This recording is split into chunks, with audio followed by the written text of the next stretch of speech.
and I'm getting mighty tired of your trifling ways and of listening to that jackass Bray. Liar, liar, pants on fire.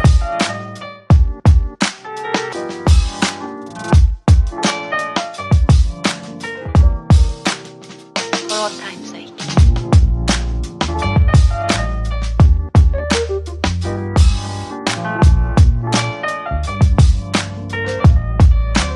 As time goes by.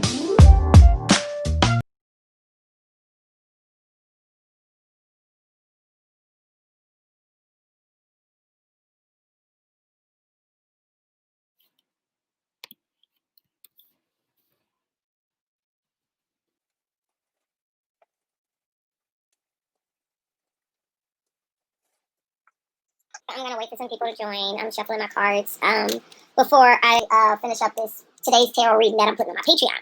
And before I go into this, and before I finish doing some of the stuff I was doing on my merch line.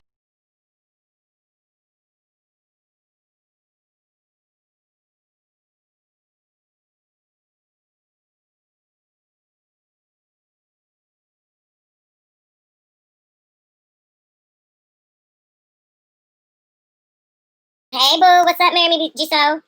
Jisoo. What am I saying, Jisoo? I wanted to make this video. I wanted to make this live and file it under my podcast playlist because I'm sure this is something that people want to know. And I began working for myself for the first time, right, back in 2006. And in the early days, back when I was first doing it, I didn't have a way of bringing in income outside of like a job. I became a comedian in 2006, right? And the first comedy show I got paid, I only made $25. Hey, Rain, what's up, boo? Comedian B. Cole in Chicago booked me for my first paid show, and I made $25. And to be honest, even in 2006, right, that was like the going rate for like local shows if you weren't the headliner. You know, I had just started comedy, okay? So I maybe had like 5 minutes of material. You see what I'm saying? And, you know, if you want to get what's called feature pay, or in stand-up comedy called middle sometimes, you know, you need to at least hone your act where you can at least do a good 15, 20 minutes, at least, right? And then build it up to build it up to a half hour. And then if you want a headline, you need to have a minimum of 45 minutes, you know, plus 45 to an hour of, you know, fire, you know, what you're going to perform before people, start booking you as that title and in that pay grade. So, yeah, the early days, comedy shows were paying me about $25. And that's when I became a bartender. Back in 2000, by 2007, I was like, because I was working, I went back to waiting tables, and I was working at the Gap, I was working at Guess, I was doing all kind of stuff, and but I wasn't like taking those jobs seriously because I didn't really want a boss. You know what I mean? I was just making money on the side while I, you know, pursued comedy, and you know, girls, we need outfits and all that little stuff. So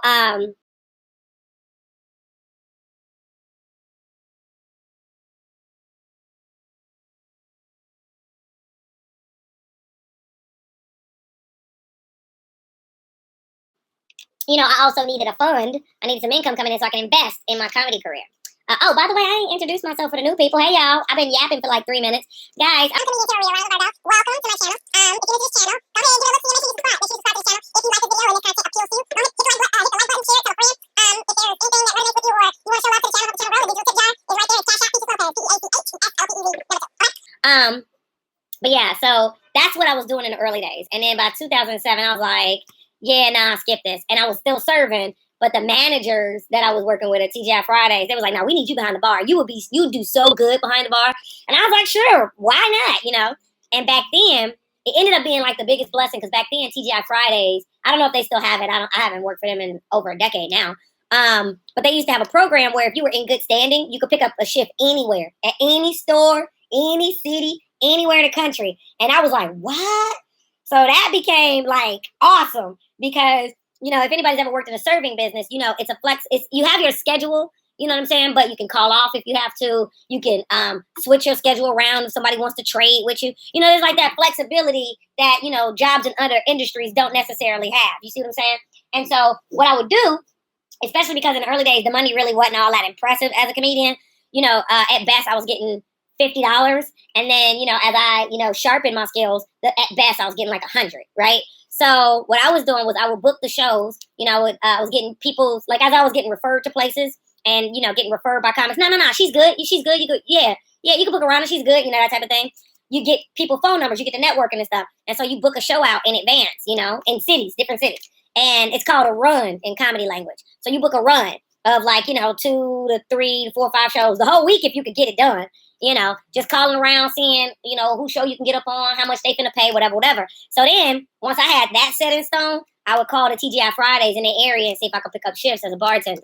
And so, depending on what city I was going to and where I was working, I could never lose. Because even if it was a slow night, as the bartender, I'm about to make $100 at least, 100, 150, especially even if they book me on a day shift, because I'm the only person in the bar working. So I'm getting all the bar money, and then I'm making all the drinks for all the servers, and then all the servers got to tip me out. Every server that's working got to pay the bar for whatever drinks the bar made. So, I'd be walking with like 100-200 just from the bar, my bar money. So any and everything that I made from comedy was extra. It wasn't extra, but it technically was extra because my bills was covered, my expenses was covered, my gas money was covered, my travel was covered because I made the bar money. And that's how I got around and did a lot of road. I hit the road like a mad woman. 2007 especially. And then by 2007, I was like, yeah, nah, skip this. And I was still serving, but the managers that I was working with at TGI Fridays, they was like, no, we need you behind the bar. You'd do so good behind the bar.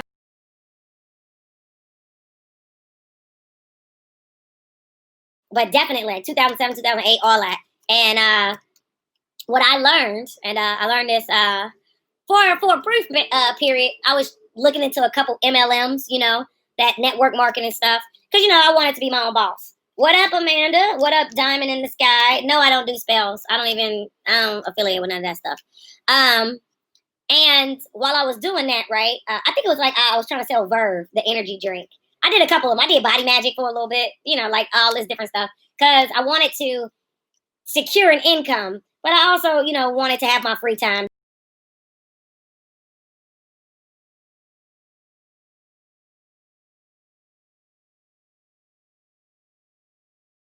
Didn't really want people telling me what to do and all that shit.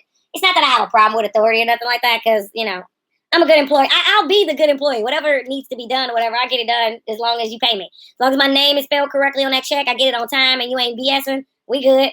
I know how to schedule around it so I can do what I want to do.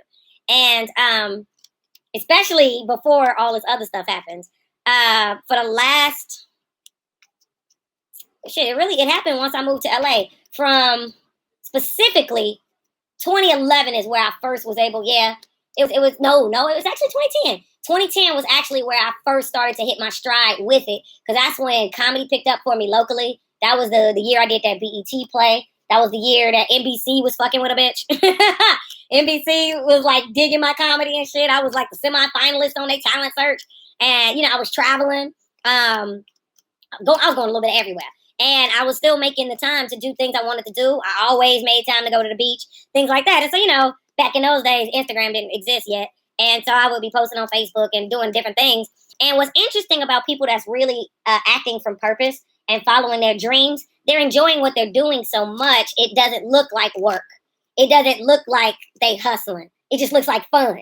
And part of the reason why I don't really affiliate with a lot of people I used to know is because they, were kind of, I'll be honest, they were kind of envious about what I was doing, and often found it appropriate to talk to me like I was just out here BSing, just because what I was doing didn't look like what they were doing. And even with comedy, because what I do as an occupation is what they do for entertainment, it always looks like I'm just hanging out. You know what I mean? They don't see the work, and they definitely don't respect the work that goes in it, or, the things that are associated with the networking, the actually sticking around to check out a show so you can learn how to be a better, tighter, you know what I mean? Just tighten up your skill and your craft, watching people who are better than you. You know what I'm saying? So you could take notes of, okay, I should employ this. I need to do that. I need to do that more. You feel me? Like, I would do things like that, so I could, basically it's like doing your market research. That's basically what the term is. And that is a thing in any industry, knowing what your competition is doing. Not that you're to compete with people. I mean, the real game is always with you. You know what I mean? That's where the real game always is. Always to be embedded in your past self or whatever. Whenever you focus on what everybody is doing, that's how you lose. Your best aim. This is the best like advice that I give anybody. If you want to take it, do whatever you want to do. You got free will, okay? I don't tell grown people what to do. But the best thing that you can do is focus on creating. Don't focus on competing. Focus on creating, because you are really, really your only competition for real. You know what I'm saying? And like being stuck in that competitive energy will keep you stuck, creatively and just all that. It gets really icky. But you are your only real competition. So just focus on creation all the time. Now, because I was enjoying what I was doing, it always looked like I was kicking it and having fun. And it was like, no, but I made choices. You know what I'm saying? That I wanted to spend my time and energy, and I wanted to receive money from shit I like. We can make money from anything, so you might as well do what you like. And while I was doing network marketing, I went to one presentation where this cat broke it down to me so cold that even though I had like parted ways with the company, I made that my blueprint for everything I did moving past that. And like I said, by the time 2010 hit, that's when shit really started. That was the year I got the Martin Lawrence First Amendment, and it fell on the same weekend as my 10-year high school anniversary. It fell on the same weekend. That's when a lot of stuff. That's the year I had my car accident that nearly killed me because I taped out. I had all these wins. Like I worked with Johnny Gill and Vivica Fox. I had this thing that was this play that was on BET. I was having all these wins, and then that car crash happened a week before my birthday. I was 27. It was a week before I was turning 28. It was crazy. But the day after the car crash, I'm flying to Miami to go do the improv. Expenses paid. The improv is paying for my travel, paying for my hotel. They put me up in Coconut Grove. That hotel was cold as fuck. it was nice. And I went to Cheesecake Factory before the show and treated myself to all kind of shit.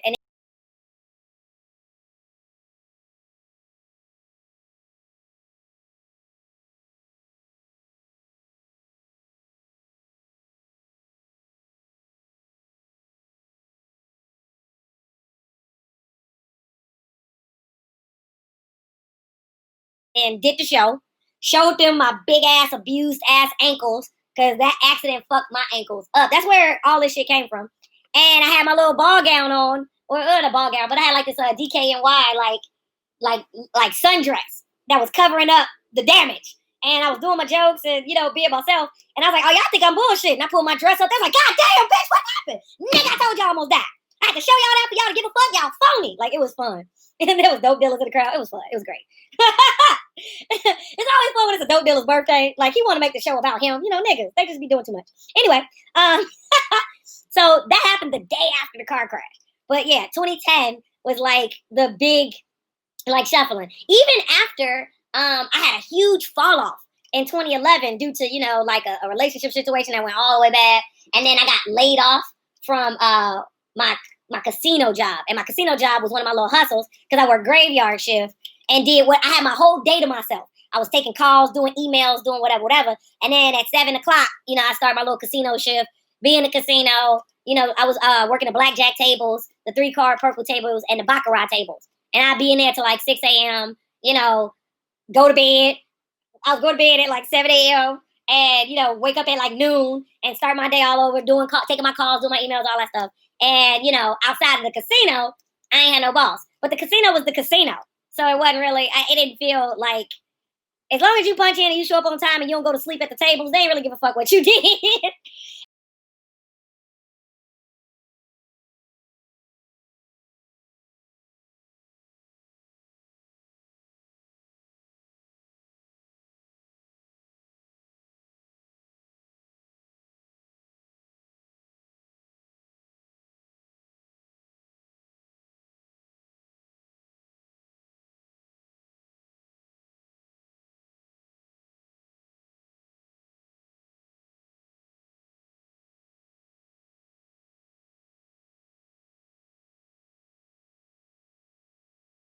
And the hardest thing was not going to sleep at the table, because after 3 a.m. it get dead as hell in there. It wasn't like we was in Vegas where it's like live, the whole time. These were California card clubs. That's what they call the casinos in Cali, because California don't have a license for it. California's so crooked. They be doing a bunch of shit. But anyway, so it would be dead as fuck in there after 3 a.m. So that stretch between 3 a.m. to 6 a.m. to make it before you clock out, it'd be so hard not to fall asleep at them goddamn tables. They caught me a few times. But ultimately, they just weren't making enough money. This was Crystal Casino in Compton, California.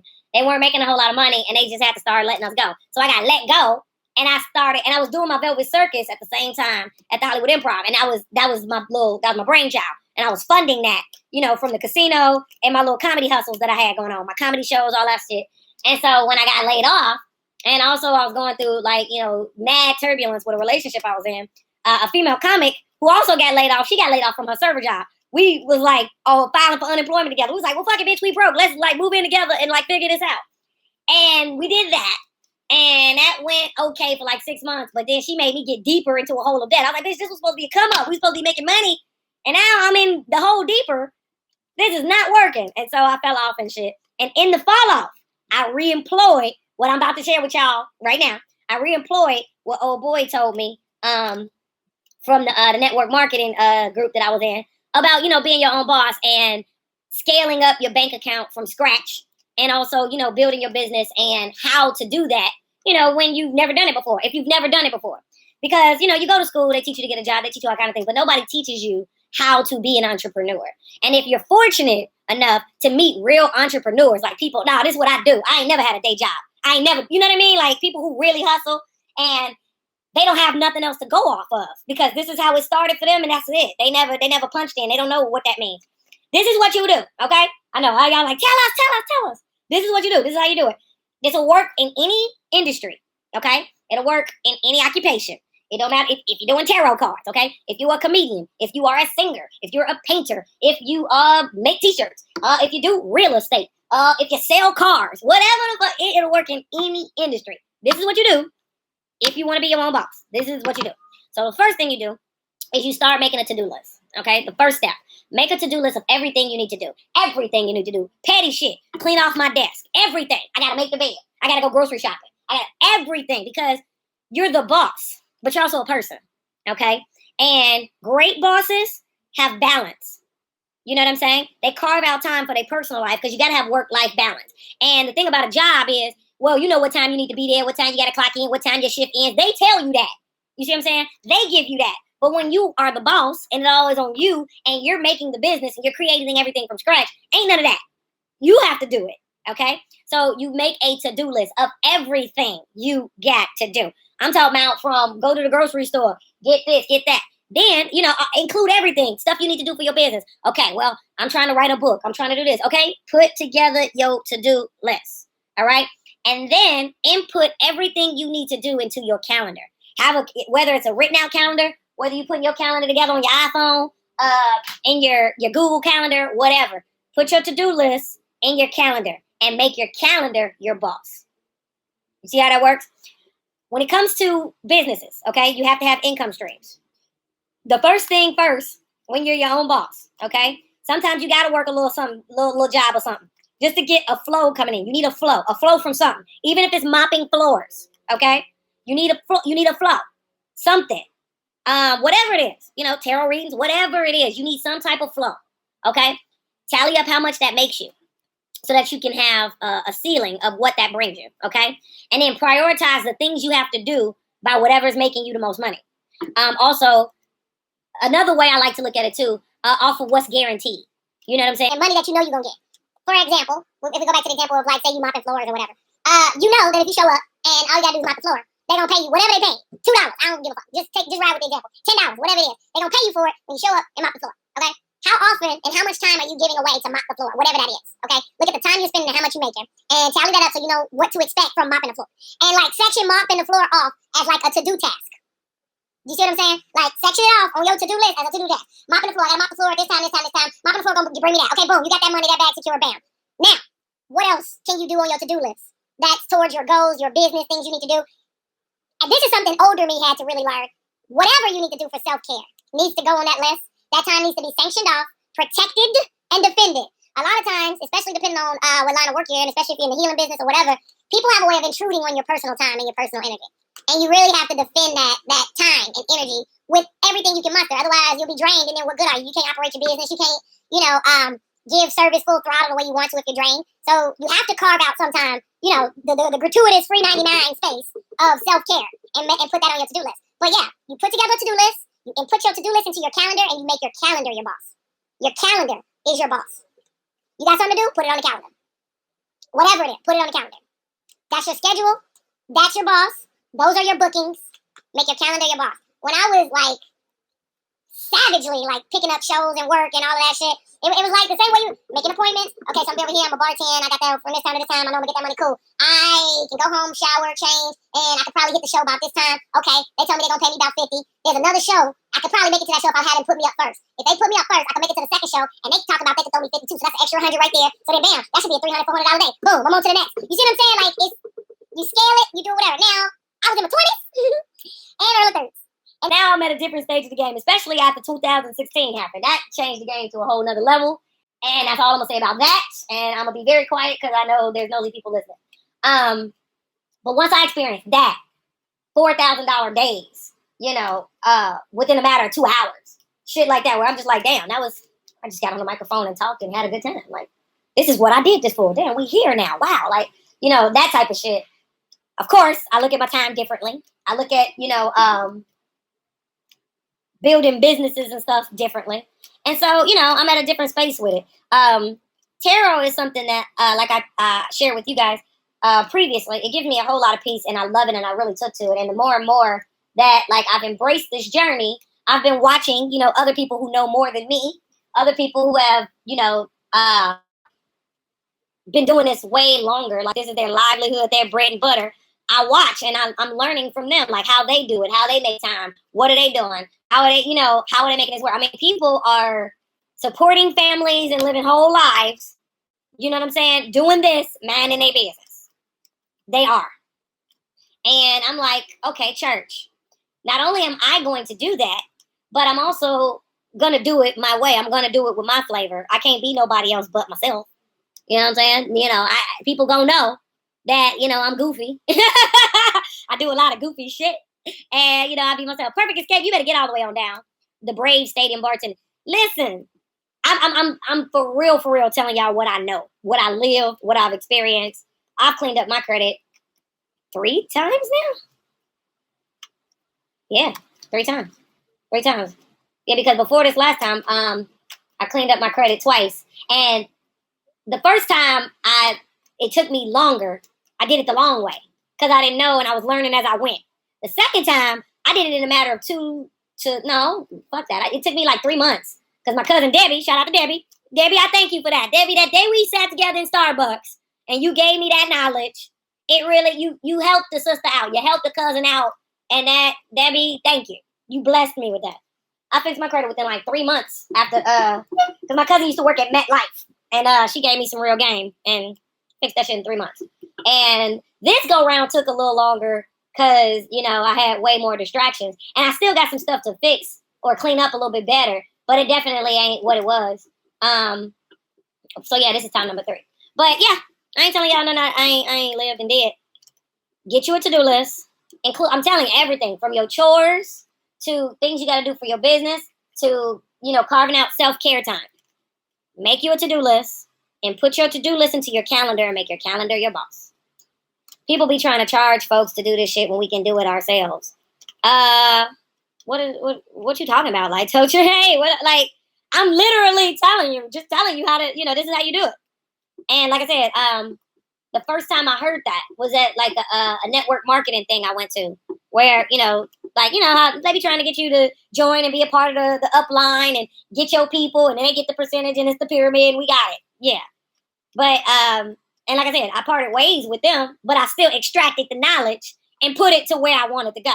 And it worked. Like every time I employed it, I didn't worry about money flowing in and how I was going, I didn't worry about that because it kind of, what's cool about it is once you get the ball rolling, momentum builds. And momentum builds off momentum. And like I said, it's your show. It's your business. It's your personal time. You're the one calling the shots and, deciding what time you want to give away and when and how much that block of time costs. Because technically that's really what you're doing. You're just doing it on different levels. So then, when you become, too busy, the price go up.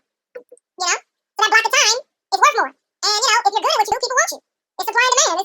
This works in any industry. I mean, if you want to break it down to dope dealing, you can't.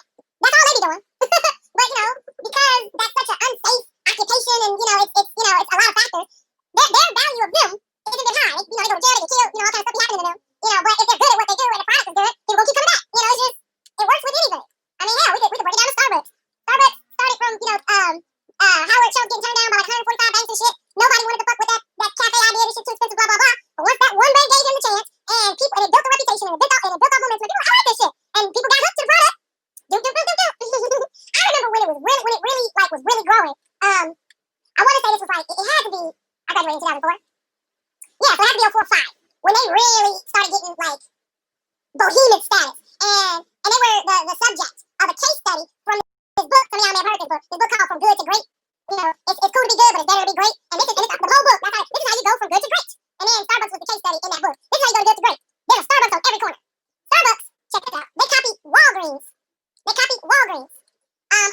get me wrong, I ain't read this book since 2004, 2005. But it was a period of time where Walgreens sales and all of that went up like 200, 300%. People was like, damn. And Woolworths or something went out of business. Like, you know what I mean? Like, one of them, like, think about, I don't know. I can't remember this long ago, but I'm gonna say this. It was a department store that was popping that ain't around no more. So just input whatever department stores that you remember from growing up or whatever that was popping that ain't around no more. They went away, and Walgreens kept growing. And when people were dissecting why Walgreens had so much growth, they was like, well, if you look around, there's Walgreens on every corner practically. When you go to certain major cities, there's Walgreens here, Walgreens there, Walgreens there. And in New York, Walgreens is Dwayne Reed. But my New Yorkers out there, how many Dwayne Reeds do you see all over New York City? Lots. And Walgreens and Dwayne Reed are the same company.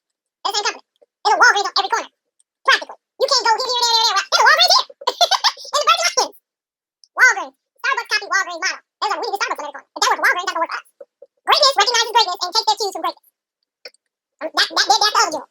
So, hey, whatever it is, if you do hair, girl, or, you know, whatever you do, look at the people in your industry that's doing hair and awesome and see what they're doing. And then just look at other people that are doing awesome in their business and see what kind of jewels can you extract from them. So like I said, the jewel that I just shared with y'all, I got that from the dude who was killing at, I want to say it was Bird. It was an energy drink company. But he was killing. Like, his crib, we was like, yeah, you know how to do the network marketing meetings. You be going to people's crib, somebody, you know, from your job or somebody from church or whoever, people that you meet randomly at the mall, invite you, like, man, I want to show you this business opportunity. Man, this house was cold as fuck. And then, you know, like, they always had a motherfucker who really making all the money so they can brag about all the shit they got. Because you want to be like, well, damn, okay, you made all that from this. You ain't got no other side business. You won't do nothing else. You made it from this. Well, shit, how can I get down and make it from this? You know what I mean? Now, granted, some of them people be lying. Some of that shit be rented. You know what I'm saying? But, I'm gonna pass. It was something about this cat that I picked up on that instantly. I could just tell he wasn't faking it. And he wasn't trying hard. It wasn't like, you know, he wasn't showy with it. You know what I'm saying? In a way where it was kind of like, just put that shit right. You know, or whatever. He wasn't showy with it. It was, you know, you could tell that because he was rather young. And so you could tell he was real sharp. And I swear, when he said that, I was like, that's what I'm gonna do. That makes sense. And once again, you know, we don't learn that in high school. Nobody sits down with us and tells us how to be entrepreneurs or, you know, what steps you need to take when you want to be your own boss. Even for people, perfect example, amazing example. Even for people who are Uber drivers and Lyft drivers and, you know, you do Postmates, Grubhub, what else is out there, DoorDash, all that jazz. This perfectly applies to that.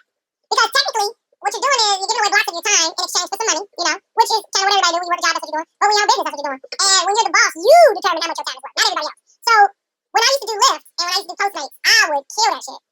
Like, for real. Back when I was in LA, I was like one of the first, I wasn't one. I was the first person in my like homie group, in my comic group, of like, you know, friends and stuff who did Postmates. I put other people on, gave them my code, all that shit. Cause that's when like comedy started picking up for me, and I quit Yard House and shit. And I was like, I'm always about my butt, my bag and shit though. And what I liked about Postmates was, you know, I'm in my own car and I'm just going to get something and dropping it off, and you know, it'll pay me. What I liked about it was, and it's been so long, I don't know what they do now. So y'all know better than me if y'all still do it. But back when I was doing it, Postmates had just started, and in those days it was great because pretty much people that ordered it was people that had money. Okay, so they can afford it. They can afford to spend $30 on a latte at Starbucks, and they gonna spend $30 on the latte because the drink is $5, and then they paying the delivery fee and they tipping. Man, when you got it, you pay for convenience. When you got it, you pay for convenience. Why be inconvenience? How much is that? That ain't a lot of money. Fuck that. Bring me my drink. Okay. So when I started Postmates, baby, I decided, well, I'm only interested in doing this if I can make a quick $100. You know, just doing this. You know, just a quick 100 here, 200 here. I wasn't even trying to scale it like that. I was just like a quick $100 because it was something I was like literally doing in my spare time. If I got like some time and shit, I'll turn the app on. Because, that was the other part I liked about it too. You didn't have to, you your own boss. You don't have to accept them orders. That shit can go off. You stared at it. Bitch, I ain't going to McDonald's. Who the fuck is going to McDonald's? I'm not going to McDonald's. And I was killing that shit. I made like $4 grand. I made like $4 or $5 grand on Postmates. And people was like, the fuck, what you doing? It's a formula to it. My time is valuable. I'm not just going to pick up that. I'm not a slave to it. You know, I'm not working this like an employee. I'm working this like it works for me. And that's how you got to do it. I was working it like, yo, I'm just trying to make a quick little $100 real quick. That's going to be, because, you know, I was like, I used to, $100, that was like my weed money. You know what I mean? Like, it was. Like, Like that was my weed buddy. That was like, that was car insurance. That was, groceries for the week or whatever. Like, it was like I just, whatever.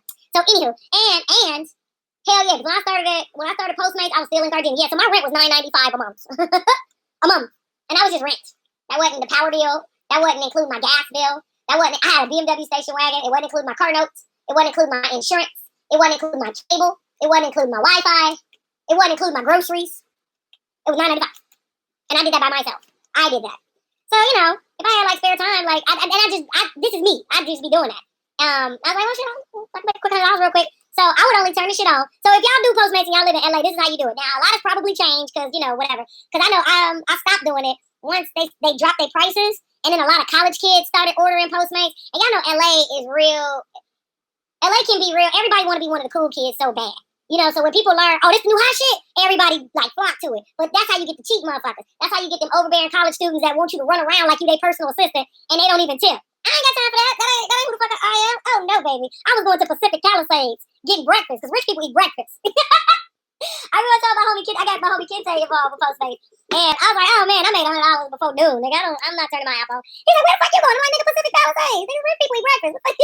You don't know? Motherfuckers eat. What do you mean?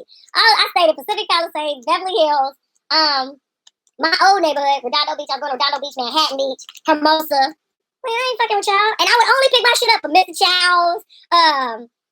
Anything that was anything that was like niche. I pick up shit. Like if somebody's ordering sushi, a special type of everybody orders sushi. Even in LA. And sushi's much popular in LA than like where I'm from, Chicago. I never even ate sushi until I moved to Cali.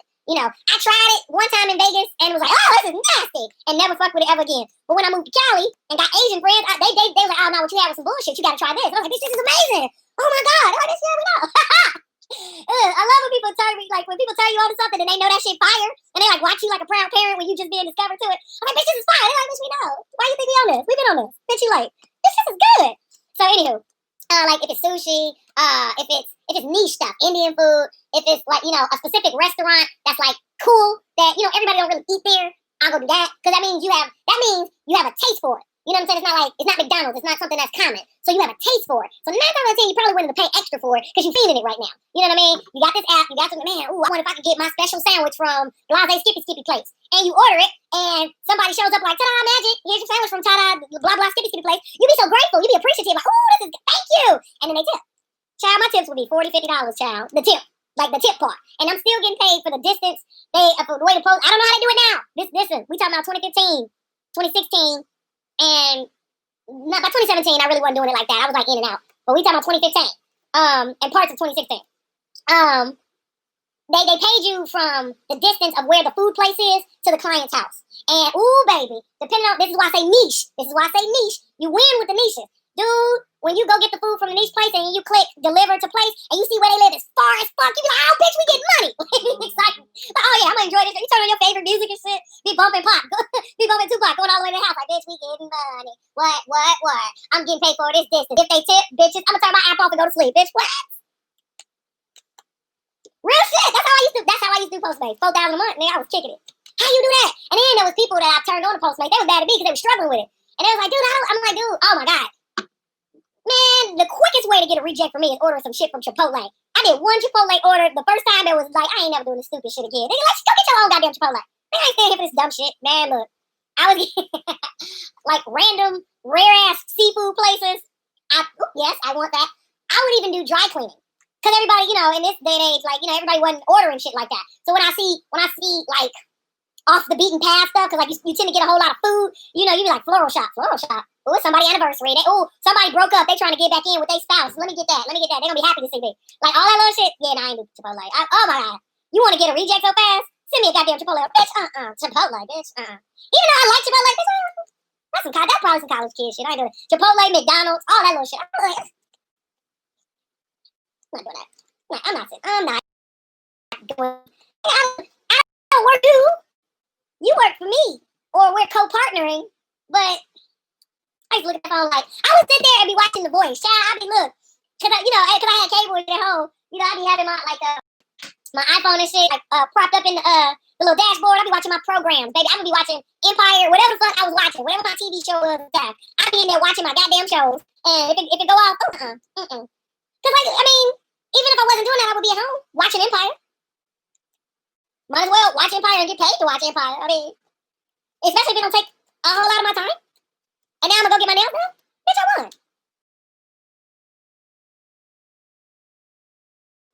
Five of Wands came out, bickering and fighting. People got conflict. Okay, so anyway, yeah, I've been on here for 43 minutes. I wasn't even trying to make this video that long. But I hope y'all got something from it. And I hope it was, all you need is a bite to do it nowadays. So that I've done it on foot before. Like, when I first did it, really only cars. If you didn't have a car, they didn't fuck with you. And the last time that I like did Postmates, like when I was on my tight spot and I was just trying to see if my app still worked and all that shit, and I was trying, I tried to do it with my car and then my car got stolen. And then I was like, all right, well shit, do it still work? And they let you do it on foot. And I did that a little bit and I made like $30 and I was like, I was like, this is, on foot? No, I'm good. Like, nah. I definitely would rather do it in a car. You make better money. And also, you can get your other stuff done. Stuff that you know what I mean? Your car can be a mobile office during the time that you want to allot to that activity. Because you run your own time. You got your own block of time. You could be making emails, booking clients for other shit that you want to do. If that's what you want. You know what I mean? But on foot wasn't how I got the win.